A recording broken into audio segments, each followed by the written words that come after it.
Assalomu alaykum. Hurmatli ijtimoiy tarmoq. Hamma sog' salomatmi? O'tgan hayitlar bilan. Bunda kommentariya negativlarga yozishadi. So'z boyligingizni nima deydi, boyitib, tayyorgarlik ko'rib chiqing deydi. Hamma O'zbekiston ahli ham ko'p ham jurnalistik sohaga o'qigan odamlar emas. Yoki ona tilida adabiyot yaxshi o'qigan odamlar emas. Men chista dehqonchasiga, jaydarchasiga toza xalqni fikrini gapiraman. Shu negativlarga qarab, shu fikrlarni gapiraman. Bizga uni so'z boyligi yo'q. O'zbek tilini bilamiz, o'zbekmiz. Bir-biriga qo'shib ketadigan qofiya so'zlarni biz aytolmaymiz, esimiz kelmay qoladi.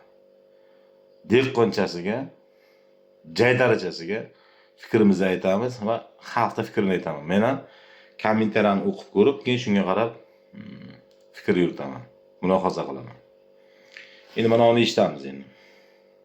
Kuchli chorvoq Antaliyaga aylantirilarmish. Mana bu akani tanigan bo'lsangiz kerak. Ilhom Aliyevning sobiq kuyovi Bo'stonliqda turizm markazi qurmoqchi. Emin Agalarov va bu loyiha bilan shaxsan prezidentimizning o'zlari tanishdilar. Loyiha qiymati 133 million dollar. 700 gektar maydonda dam olish maskanlari, plyajlar, sport maydonchalari, mehmonxonalar, turar joy majmualari, markazda akvapark, istirohat bog'lari, suv va qishki sport turlari bo'yicha majmualar ham barpo etilishi reja qilingan. Ikki tomoni suv ombori ustidan o'tuvchi kamida 1 kilometrlik ko'prik bog'laydi. O'zi bu loyiha O'zbekistonga kerakmidi, yo'qmi? Javobingizni izohlarda yozib qoldiring. Rahmat. Javobimizni birdan o'sha kommentariyani o'qib ko'rdik. Prema ekran orqali, o'sha prema ijtimoiy tarmoq orqali, video orqali aytamiz. Keragi yo'q. U suvdan aholi ichishga ichib iste'mol qiladi u suvni insonlar. Undan tashqari juda ham charchab ketganimiz yo'q. Bizga ko'p dam olish joylar kerak emas. Chorvaga, qo'y molga joy qolmayapti. Go'sht qimmat ketyapti. U joyda olgandan keyin axranataylarni qo'riqlashdan bir mol hol qo'yib kirmaydi u territoriyaga. 700 gektarmi, 1000 gektarmi, 2000 gektarmi, 3000 gektarmi hech kim bormaydi. Hech kim qo'ymaydi. Bormaydimi? Boradi. Qo'ymaydi hech kim. Go'sht qimmat ketyapti. Chorvani rivojlantirish kerak. Hamma joy dam olish joyi. Qayerga borsangiz ham dam olish joyi. Biz charchab ketganimiz yo'q.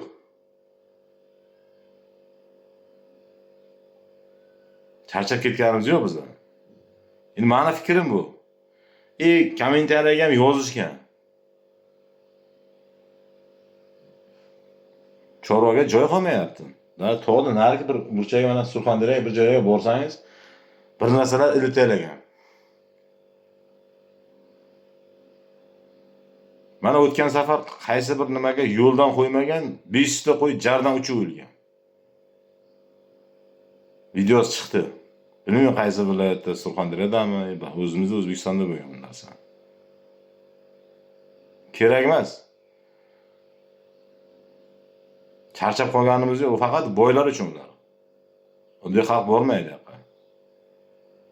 Paloni pul, piston pul, katta pul. Puli borlar maza qilish uchun sharoit yaratilmaydi-ku. Pulim bordi, mana qancha joydan olyapti, boshqa qilyapti, yutib olyapti, u qilyapti, bu qilyapti. Lekin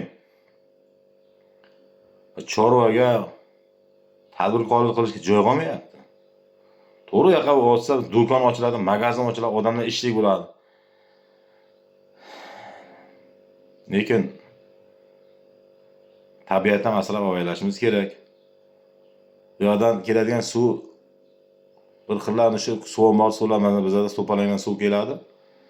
Iste'mol qilib ichamiz. Endi faraz qiling. Bu yerda cho'milib aralashgan suvni qo'shib yuboryapti. Bilib qo'yamiz. Toza bo'ladi. Meni fikrim, xalq negativlarni o'qib ko'rdim, xalq vashi norozi. Kerak emas deyapti. Kerak emas. Chorva parvoga joy qolsin. Odamlar sabr nafas olib yashasin. Bu siyosatga qarshi ketish emas bu.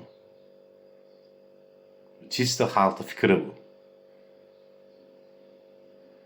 Puldorlar olib kelib qurib taylayveradi.